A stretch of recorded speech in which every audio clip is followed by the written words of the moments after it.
As a teenager, I was reading a website, nowadays called Womanlandia, where the main author's name was Lena. So Lena became my role model and shaped many of the opinions I have today. Someone that showed me, for example, that no, if your partner helps you with your baby or household chores, you are not the lucky woman who found such a nice man. The man does not help the woman. He does what an equal partner would do, fulfilling his responsibilities at his home and as a father towards his child.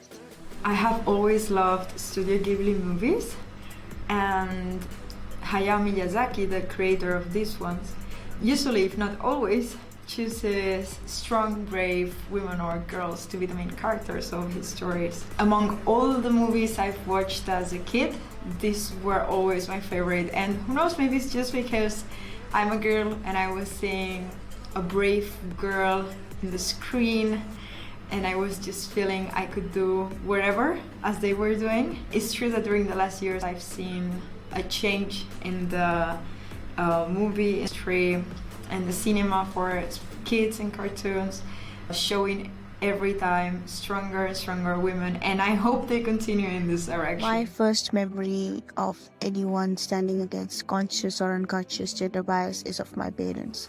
They are still amazing, but when I think about my childhood, I remember my parents always making decisions that are in my best interest, from education, from lifestyle, or anything actually. And they didn't care about the unsolicited advice from anyone. My logistics professor in my undergraduate studies was very inspirational. She was in a male-dominated industry, and yet she broke barriers with her intelligence and gave the profession a higher purpose through philanthropy.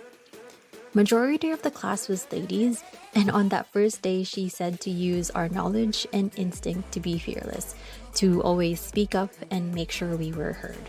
When most female colleagues chose to study economics, management, or marketing after high school, one of my colleagues decided to enroll in the Air Force Academy. She was one of two ladies in a class and academy of 99.9% men. And guess what? Just like her colleagues, she flies supersonic fighter jets.